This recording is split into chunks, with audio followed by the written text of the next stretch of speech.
कार्यक्रम के प्रायोजक हैं डॉक्टर संजीव कुमार गोधा, श्रुत प्रभावना ट्रस्ट। अभी जहां बीपी होगा वहीं तो हाई और लो होने की चांस होगी।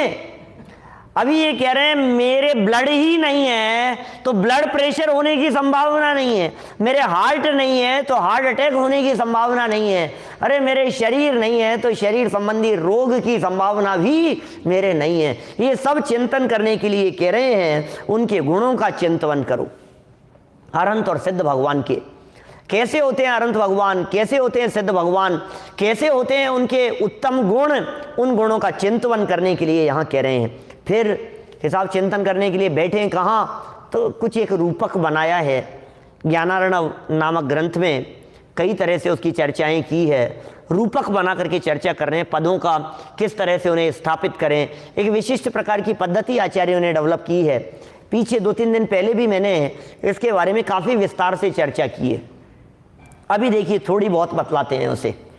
किसी उत्तम स्थान पर पदों के समुदाय को रखकर, आ ई क ख ग घ, इनको किसी उत्तम स्थान पर रखकर, माने विराजित करके, क्या करके, रखकर माने विराजित करके, रे लिखा है क्या इसमें, रा कर ले में उसको, विराजित करके उनको देखकर चित्त को उनके ऊपर जमाना तथा उनके स्वरूप का ध्यान करना और श्रद्धान रखना कि हम शुद्ध होने के लिए इन पदों के द्वारा शुद्धात्माओं का ध्यान करते हैं।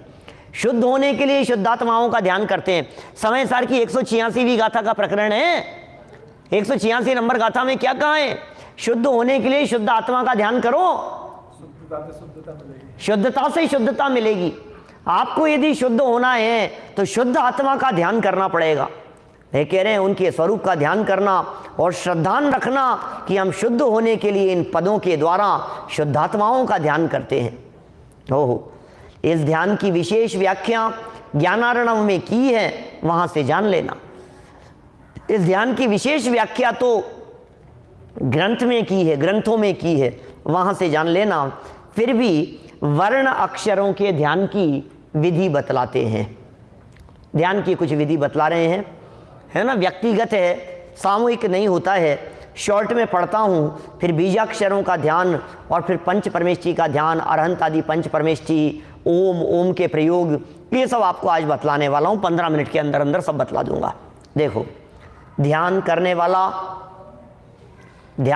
वाला हम आप जैसे लोग अपनी नाभि के मध्य, नाभि में एक षोडश पत्र कमल की रचना का ध्यान करें। ऐसा ध्यान करें, हाथ पर हाथ धर के बैठे हैं, आंखें बंद करके बैठे हुए हैं।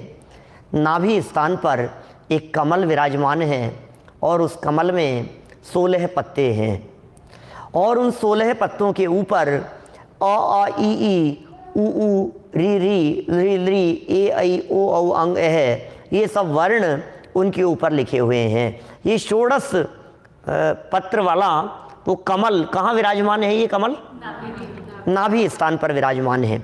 इसके बाद अनंतर इन पर घूमकर, उस कमल पर घूमकर ऊपर फिर 24 पत्र का व एक मध्यम कर्णिका, इस प्रकार 25 पंखुड़ी का एक कमल हृदय पर विराजमान करें, हृदय पर विचारें। पहले 16 पंखुड़ियों का कमल विराजमान किया था नाभि पर, हृदय स्थान पर 25 पंखुड़ियों का एक कमल विराजमान करें और उन पर क्रमशः 25 वर्ण विचारें। कौन से 25 वर्ण? क ख ग घ च छ ज झ ट ठ ड ढ त थ द ध न और प फ ब भ म, ये 25 वर्ण उनके ऊपर विचारें। मतलब सब कुछ आ गए इसमें, ए आ ई सब कुछ आ गए, क ख ग सब कुछ आ गए हैं, माँ तक पहुँच गए। अनंतर मुख पर अष्टपत्रों के एक कमल की रचना का विचार करें। मुख के ऊपर, अपने मुख पर 8 पत्तों वाले कमल का विचार करें और कमल का वर्ण श्वेत चिंतन करें, सफ़ेद कमल है और 8 पत्रों पर, उसके जो 8 पत्ते हैं कमल के, उन पर यर लव और शश सह, इन 8 का ध्यान करें किंतु ये 8 अक्षर श्वेत कमल पर पीले वर्ण से लिखे विचारें, ये मूल अक्षर असंयोगी हैं। इस प्रकार का ध्यान श्रुत ज्ञान के संयोग का कारण है, ऐसा श्रद्धान रखें। यह 49 अक्षरों का अनादि निधन अक्षर मंत्र है। सबसे पहला मंत्र कौन सा हुआ? ये सबसे पहले नंबर का मंत्र हुआ, 49 अक्षरों वाला मंत्र। इसमें ए आई और क ख ग घ ये सब मिलाकर के टोटल 49 अक्षर हैं। इन 49 अक्षर, इसमें सब कुछ आ गया है। इसमें संपूर्ण जिनवाणी आ गई है, इसमें संपूर्ण द्वादशांग समाहित हो गया है। ये असंयुक्त अक्षर कहलाते हैं, इनमें संयोग नहीं है किसी का, ये सिंगल सिंगल अक्षर हैं ये सब। और इनके संयोग से कितने प्रकार के, अभी यदि मैं जिनवाणी का चित्र, कल श्रुत पंचमी थी और बहुत जगह पर वो जिनवाणी का चित्र फॉरवर्ड हो रहा था, आपने यहाँ भी बनाया क्या कहीं? जैन प्रतीक होता है ना, जैन प्रतीक, एक जिनवाणी जैसा देखा होगा आपने, बीच में हाथ जैसा होता है, फिर ऐसे कई कई उसमें ऐसे पंखुड़ियाँ जैसी निकली हुई होती हैं। ऐसा चित्र देखा आप लोगों ने कभी? उनमें बहुत सारे डिजिट्स लिखे हुए होते हैं। बहुत सारे लोग तो पूछते हैं पता नहीं क्या है यार, ये क्या चक्कर है? जेडी जैन साहब, ये क्या चीज़ है? ये जो अक्षर लिखे हैं उसके ऊपर बहुत सारे डिजिट्स लाखों की संख्याओं में लिखे हुए होते हैं। पाटिल साहब, लाखों की संख्याओं में, हाँ, ये चित्र है इस तरह का, आपने कई जगह पर देखा होगा। ये देखिए, ये देखा आपने ये चित्र, इस तरह का चित्र दिख रहा है क्या कुछ थोड़ा बहुत? सबने देखा है ऐसा चित्र? एक मैंने भी इसको काफ़ी रिसर्च करके बनाया था, वो चित्र भी आपको कहीं मिल जाएगा। अभी तो मैं फेसबुक यूज में लेता नहीं हूँ, लेकिन जब पहले कभी चलाया था थोड़े समय होगी, 5-7 साल पुरानी बात, 8 साल पुरानी बात, तो उसमें मैंने ये श्रुत स्कंद का चित्र पोस्ट किया था वहाँ, मेरा बनाया हुआ। उसमें एक एक अक्षर बराबर, इनमें कई अशुद्धियाँ मैंने बहुत जगह पर देखी, तो उनको मिला करके, उनको कैलकुलेट करके, तो उनमें जो अक्षर हैं वो किस तरह से अक्षर बनते हैं, किस तरह से अक्षरों से पद बनते हैं, किस तरह से पुनरुक्त अक्षर होते हैं, किस तरह से संयुक्त अक्षर, और किस किस तरह से जिनवाणी के पदों की संख्याएं कही गई है। बोले ये 49 अक्षरों का ये अनादि अनिधन है। ये इनका ध्यान करने से संपूर्ण द्वादशांग इसमें गर्भित हो जाता है। एक प्रकार से जिनवाणी के ध्यान की बात यहाँ कही गई है। चलिए और आगे बढ़ते हैं। ये 49 अक्षरों का मंत्र हुआ पहला, 49। नीचे उतरो। अरहम, रहम बीजाक्षर का ध्यान, आ साइलेंट है इसमें स्टार्टिंग, रहम, क्योंकि र है ना ये ऊपर आधा र, बोलेंगे कैसे? वो तो पहले बोला जाता है। जिस अक्षर के ऊपर र चढ़ा हुआ होता है उसके पहले बोला जाता है, तो रहम है ना। रहम यह अक्षर साक्षात परमात्म देव 24 तीर्थंकरों का स्मरण कराने वाला है। रीम भी कह सकते हैं अपन, यहाँ रहम है ना, रे और है, रीम भी बोलते हैं। रीम है और रे 2 अक्षर हैं। ये आपने बना हुआ है यहाँ मंदिर में, पीछे परिक्रमा देते होंगे तो पीछे बना हुआ है। 24 तीर्थंकर हैं। रीम में 24 तीर्थंकर होते हैं। यहाँ 24 छोटी छोटी प्रतिमाएं भी विराजमान की है रीम में, और भी जगह जगह होती है। रीम में 24 तीर्थंकरों का क्या लॉजिक है मालूम है किसी को? रीम में 24 तीर्थंकर कैसे होते हैं? ओम में पंच परमेष्ठी कैसे होते हैं? अभी सब बतलाने वाले हैं यहाँ। ओम में किस तरह से पंच परमेष्ठी होंगे, रीम में किस तरह से 24 तीर्थंकर होंगे। ह और र ये 2 अक्षर है, ह और र। तो है आता है चौथे नंबर पर, स श स और ह चौथे नंबर पर आता है। और जो रे आता है ना, र, वो य र ल व, ये सेकंड नंबर पर आता है, 2 नंबर पे। तो र का डिजिट होता है 2 क्या, और ह का डिजिट होता है 4 क्या। इस तरह से 24 तीर्थंकरों का सूचक है ये। सुना क्या आपने कभी? बहुत समझ में नहीं आता। अभी नहीं आया क्या समझ में? अक्षर बता दिए, 2 का संबल क्या? आप देखिए, आप य र ल व याद है आपको? र तो पता लगा 2। य र ल व नहीं, रे को दो नहीं, अभी रे को दो तो मैं समझ गया कैसे, रे कैसे बनाते हैं, बोले दो बन गया, नहीं वो ऐसा दो नहीं, वैसा दो नहीं, नंबर से क्या सीक्वेंस में देखो उसको, तो उसको सीक्वेंस में देखेंगे तो य र ये 2 नंबर पर आ रहा है, य र ल व तो 2 नंबर पर आया है, फिर है जो है ये 4 नंबर पर आता है, स श स और ह तो 4थे नंबर पर आया है। तो हरी में है ना ह और र, तो 4 और 2 और अंक का नाम वाम तो गति, ऐसा सूत्र है, अंकों की गति उल्टी होती है, अंक इधर से लिखे इधर से चलते हैं, अपने जो लिपि है वो इधर से चलती है और अंक इधर से चलते हैं, उल्टे चलते हैं। ऐसा भी कह सकते हैं अपन, अभी तो दादा ने नया प्रयोग बतलाया, बोले ये जो अपने ब्राह्मी और सुंदरी जो 2 बेटियां थी ऋषभ देव स्वामी की, सुना क्या आपने? हैं अंतर्द्वंद में बतलाया, ब्राह्मी और सुंदरी 2 बेटियां थी ऋषभ देव स्वामी की, तो वे उन दोनों बेटियों को कैसे पढ़ाते थे? क्या दोनों को दोनों जांग पे बिठाते थे, दोनों बच्चियों को। सबसे पहले लेखन कला की यदि शुरुआत कहीं से हुई है तो ऋषभ देव स्वामी से हुई है। आप सोचिए हमारा जेएनयू का इतिहास कितना स्ट्रांग है, कितना सॉलिड है। माने शिक्षा की शुरुआत ऋषभ देव स्वामी ने, हर व्यक्ति शिक्षित होना चाहिए। और इतना ही नहीं, ऋषभ देव स्वामी ने अपनी बच्चियों को पढ़ा करके इतिहास में ये बात सिद्ध कर दी कि बालिकाओं की शिक्षा के ऊपर भी जोर दिया जाना चाहिए। आज तो हमारे जैन समाज की सब बालिकाएं पढ़ी लिखी हैं, लेकिन एक ज़माना ऐसा था जब स्त्रियों की शिक्षा नहीं होती थी, नहीं पढ़ाया जाता था। तुम्हें क्या पढ़ना है, तुम्हें क्यों पढ़ाया जाए हैं, स्त्रियों को क्यों पढ़ाना है, तुम्हें तो वही रोटी बनानी है, वही चूल्हा चौका वही काम करना है। तो बोले क्या है तुम्हारे को पढ़ने लिखने का क्या काम है? तो ऋषभ देव स्वामी ने कहा नहीं, शिक्षा जरूरी है, इसके बिना जनवाणी का अध्ययन कैसे होगा, इसके बिना पठन पाठन कैसे होगा। तो दोनों बालिकाओं को ऐसे बिठाते थे और दोनों बालिकाओं को बिठाते थे और ऐसे लिखते थे, एक ऐसे लिखते हैं ना अपन, राइट हैंड से ऐसे लिख रहा है, लेफ्ट टू राइट। बोले ये ब्राह्मी लिपि सिखाई ब्राह्मी को, ये ब्राह्मी को बिठाया राइट हैंड साइड में, ये लेफ्ट टू राइट, और सुंदरी को बिठाया इस साइड में। तो अब इस साइड में बैठेंगे तो ऐसे उल्टा तो चल नहीं सकता, ऐसे लिखते थे 1 2 3 4 डिजिट्स। ब्राह्मी को ब्राह्मी लिपि का ज्ञान कराया और सुंदरी को अंक विद्या का ज्ञान कराया 1 2 3 4। अभी इसको ऐसे लिखने में क्या दिक्कत थी? बोले 1 2 3 4 यदि ऐसे लिख देंगे तो 1 के बाद में 2 होगा तो वो 12 पढ़ने में आएगा।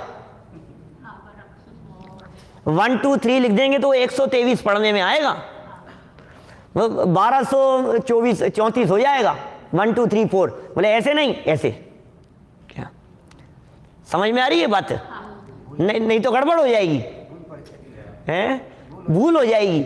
उसको कैसे पढ़ेंगे? आपको 9 तक तो दिक्कत नहीं आएगी, फिर 10 में क्या करेंगे? फिर उसको 1 पढ़ेंगे कि 0 पढ़ेंगे? फिर 11 में क्या पढ़ेंगे? 1 पढ़ेंगे, 1 2 पढ़ेंगे कि 12 पढ़ेंगे? क्या होगा?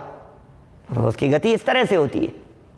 तो चलिए खैर, यहाँ मेरे को ये बतलाना था, अरहम शब्द के माध्यम से अरहम में 24 तीर्थंकर गर्भित होते हैं, ह्रीम में 24 तीर्थंकर गर्भित होते हैं, क्योंकि ह और र ये 2 अक्षरों से मिलकर के ह्रीम शब्द बनाए हैं, इसलिए 24 तीर्थंकर इसमें गर्भित हो गए हैं। चलिए प्राचीन काल से ही चली आ रही है। हाँ, ये सब व्याकरण आचार्य समझ लीजिए, अपने एक से एक दिग्गज आचार्य हुए हैं, उनके ही द्वारा लिखी गई बातें हैं। चलिए क्या करना है, 24 तीर्थंकरों का स्मरण किया अपन ने। इसको प्रथम दोनों भोहों के बीच, अभी ह्रीम की चर्चा कर रहे हैं, दोनों भोहों के बीच, यहाँ बीच में, यहाँ अरहम को विराजमान कीजिए, 24 तीर्थंकरों को बीच चमकता हुआ ध्यान करें। पीछे इस जगह पर 24 तीर्थंकर विराजमान है, ऐसा ध्यान करें। पीछे इस रम को मुख में प्रवेश करा के अमृत झर रहा है, ऐसा ध्यान करें। अरे 24 तीर्थंकरों द्वारा उपदिष्ट बातें, 24 तीर्थंकरों के द्वारा कहे गए सिद्धांत, वे मानो हमारे मुखमंडल से अंदर हृदय में प्रवेश कर रहे हैं, ऐसा विचार करने के लिए कह रहे हैं। यहाँ कोई चीज़ होती है ना, ऐसे जैसे इस जगह पर 24 तीर्थंकरों को विराजमान किया और 24 तीर्थंकरों को अपने हृदय में उतार लिया कंठ के माध्यम से, और जिनवाणी का अमृत झर रहा है, तत्व का अमृत झर रहा है, तत्व की विशेष बातें चल रही है, वस्तु स्वरूप का विचार चल रहा है, ये बातें यहाँ गहराई से चलने लगी, ये अमृत झर रहा है, ऐसा ध्यान करें। फिर नेत्रों की पलकों को स्पर्श करते हुए, अब देखना वो जो अर्हम है ना, विचार कर रहा है व्यक्ति, विचार मग्न है, ध्यान अवस्था में बैठे हुए हैं, इसके पीछे क्या करना है, नेत्रों की पलकों को स्पर्श करता हुआ वो अर्हम मस्तक के केशों पर से चमकता हुआ विचारें, और फिर आकाश के प्रदेशों में चंद्रमा और सूर्य के विमान को लंघन करके अथवा स्वर्ग को भी लंघन करके मोक्ष स्थान में पहुंच जाता है, ऐसा ध्यान करें। क्या आत्म ध्यान करने वाला जीव जो आत्मा का ध्यान कर रहा है, जिसने सिद्ध स्वरूप का ध्यान किया है, जिसने अपने शुद्ध आत्मा का ध्यान किया है, वो शुद्ध आत्मा का ध्यान करता हुआ जीव अल्प काल में ऊर्ध्व लोक में जाकर के विराजमान हो जाता है। ऐसा ध्यान करने की बात कही गई है। चलिए, दो तरह की बातें हो गई यहाँ। एक बात हुई 49 अक्षरों के ध्यान की, दूसरी बात हुई ह्रीम के ध्यान की। अब चलते हैं पंच परमेष्ठियों की तरफ। अब अलग अलग तरह के मंत्र बतलाए हैं, बड़े सुंदर सुंदर मंत्र हैं और मंत्रों के अक्षर बतलाए हैं। 35 अक्षर का मंत्र जानते हैं आप? 35 अक्षरी मंत्र, नमोकार मंत्र। ये नमोकार मंत्र का ध्यान करो, 5 पदों के 35 अक्षर। क्या नमोकार मंत्र का ध्यान करूं? देखिए यहां लिख रहे हैं, पंच परमेष्ठी के ध्यान की वर्णमाला एवं विधि, द्रव्य संग्रह की 49 नंबर गाथा। बोलो, किसी को ऐसा लगता हो कि आप संयम प्रकाश पढ़ा रहे हैं क्या? नहीं, मैं द्रव्य संग्रह पढ़ा रहा हूं। क्या द्रव्य संग्रह की 49 नंबर गाथा चल रही है। क्या लिखा है इसमें? 35 16 56। बोलिए, 35 16 56। चौदुग मेघम च जहव जवह जाए,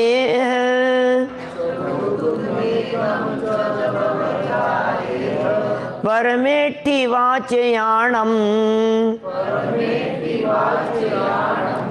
अन्नम च गुरुवये सेण।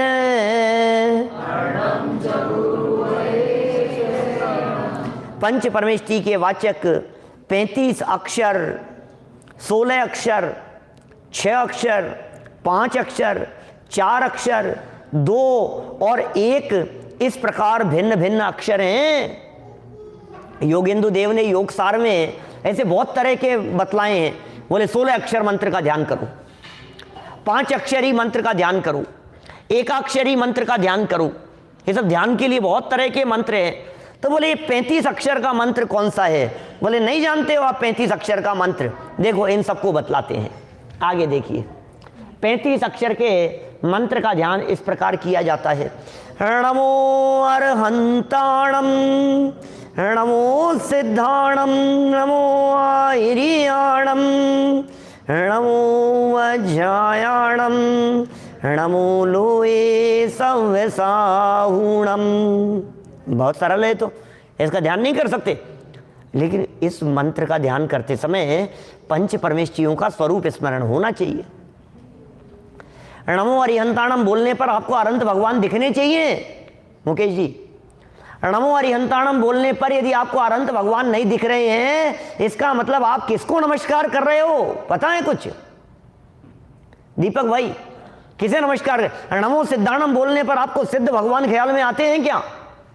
फ्लो में निकल जाता है बस। कितनी बार दिन भर में अपन नमोकार मंत्र बोलते हैं, लेकिन हमें सिद्ध याद ही नहीं आते, हमें आचार्य याद ही नहीं आते, हमें उपाध्याय साधु याद ही नहीं आते। ये पंच नमस्कार मंत्र हर व्यक्ति, जितने लोग यहाँ इस सभा के अंदर बैठे हुए हैं, इस हॉल में बैठे हुए हैं, हर व्यक्ति तो नमोकार मंत्र बोलता है रोजाना, दिन में 50 बार बोलता है। सुबह उठते ही नमोकार मंत्र बोलते हैं, मंदिर में नमोकार मंत्र बोलते हैं, दर्शन करते समय बोलते हैं, फिर खड़े होकर के कायोत्सर्ग करते समय बोलते हैं, नहीं पूजन पूरी करने पर बोलते हैं, कितनी बार रात को फिर सोते समय बोलते हैं। नमोकार मंत्र कितनी बार बोलते हैं? 9 बार। यदि इतनी बार लगाओ तो 45 बार तो हो गया। लेकिन 45 बार नमोकार मंत्र बोलने पर आपको ऐसा फील होता है कि हम मुनिराजों को नमस्कार कर रहे हैं? आपको ऐसा फील होता है हम आचार्यों के चरणों में नमोस्तु बोल रहे हैं? नमो का मतलब तो नमोस्तु ही होता है, नमो माने नमोस्तु, ये फील होना चाहिए हमारे को। देखिए 16 अक्षरी मंत्र बतलाते हैं, शॉर्ट में यदि बोलना हो तो 16 अक्षरी मंत्र बतलाओ। अरहंत सिद्ध आयरिया उवज्जाया साहू, अरिहंत सिद्ध आयरिया उवज्जाया साहू, अरिहंत सिद्ध आयरिया उवज्जाया साहू, ये 16 अक्षर हैं इसमें। अरहंत 4 हो गए, सिद्ध 6 हो गए, फिर आयरिया 4 और हो गए, 10 हो गए, फिर उवज्जाया आधे आधे अक्षर को गिनते नहीं है, 14 हो गए, और साहू 2 और हो गए, 16। तो ये 16 अक्षरी मंत्र हो गया। फिर 6 अक्षरों के मंत्र पदों का ध्यान करो, और शॉर्ट में बोलो तो क्या बोल सकते हैं? अरिहंत सिद्ध। बस उपयोग एकाग्र करके हम अरहंत सिद्ध भगवान का ध्यान करने लगे। देखिए पाठशाला में आएंगे तो आप अरहंत और सिद्धों का स्वरूप समझेंगे। कभी कभी ऐसा होता है, यहाँ पाठशाला चलती है ना, तो ऐसा लगता है बच्चों के लिए सबको ऐसे लगता है बच्चों की पाठशाला है, पाठशाला नाम ही बच्चों का लगता है। तो बड़े लोग ऐसा सोचते हैं कि बच्चों की क्लास चलती है तो हमें थोड़ी ना जाना है बच्चों की क्लास में, बच्चों की है वो, तो उसमें क्या करेंगे, वो छोटी छोटी सी बातें सिखाएंगे कि आपको आती है, क्योंकि हमें नहीं आती है तो आप ही के लिए है। क्या माने बड़े हों या बच्चे हों, उम्र से बड़े छोटेपन का सवाल नहीं है। यहाँ बच्चा तो वो है जिसे नमोकार मंत्र का अर्थ नहीं आता है, वो बच्चा है। हमें आता है क्या नमोकार मंत्र का अर्थ? कितने लोगों को आता है यहाँ बैठे हुए लोगों में? हाथ खड़ा कर सकते हैं क्या? अरे ऐसे मेरे को शर्म आ जाएगी, आंखें बंद करनी पड़ेगी मुझे, हाथ खड़ा करो नहीं तो फटाफट। नमोकार मंत्र का अर्थ आता है? बहुत कम। क्या अर्थ आना चाहिए इसका? देखिए आगे बता रहे हैं, अरहंत सिद्ध ये नाम पद है, अरहंत साहू ये भाव पद है, स्थापना पद है, अरहंत और साधु। फिर ओम नमः सिद्धेभ्य ये भी 6 अक्षरी मंत्र है, ओम नमः सिद्धेभ्य है, ओम नमः सिद्धेभ्य। ओम 1 हो गया, नमः में 2 हो गए, 3 हो गए टोटल, फिर सिद्धे और भ्य, तो टोटल मिलाकर के ये 6 हो गए यहाँ। फिर 5 अक्षरों के पद का ध्यान, 5 अक्षरों के पद का ध्यान करो। कौन से 5 अक्षरी मंत्र कौन सा होगा? असी आउसा, ये क्या है? ये असी आउसा ये सबका फर्स्ट लेटर है। अरिहंत का फर्स्ट लेटर अ, सिद्धों का फर्स्ट लेटर सी, फिर आचार्यों का फर्स्ट लेटर आ, उपाध्यायों का उ और साधुओं का सा। तो क्या हो गया? असी आउसा। इस मंत्र का जाप किया जाता है, माने इस असी आउसा के माध्यम से भी पंच परमेष्ठियों का स्मरण किया जाता है। फिर 4 अक्षरों के पद का ध्यान, ये क्या है? अरिहंत। बस अरिहंत अरिहंत अरिहंत, इतना मात्र के अंदर अरहंत भगवान का स्मरण हो गया और ध्यान हो गया, जाप हो गया। और दूसरा और बतलाया है असी साहू, और अरहंतों का वाचक, सी सिद्धों का वाचक, और साहू आचार्य उपाध्याय साधुओं का वाचक। तो पंच परमेष्ठियों का शॉर्ट में कह दिया असी साहू। 4 अक्षरों के अंदर पूरा नमोकार मंत्र आ गया। ऊपर असी आउसा 5 अक्षर में पूरा नमोकार मंत्र आ गया। ऊपर क्या कहा था? अरिहंत साहू ऐसा लिखा था ना, उसमें 6 अक्षरों के अंदर पूरा नमोकार मंत्र आ गया। 16 अक्षरों में पूरा नमोकार मंत्र आ गया। 35 अक्षर का पूरा नमोकार मंत्र है। इस कार्यक्रम के प्रायोजक हैं डॉक्टर संजीव कुमार गोधा, श्रुत प्रभावना ट्रस्ट।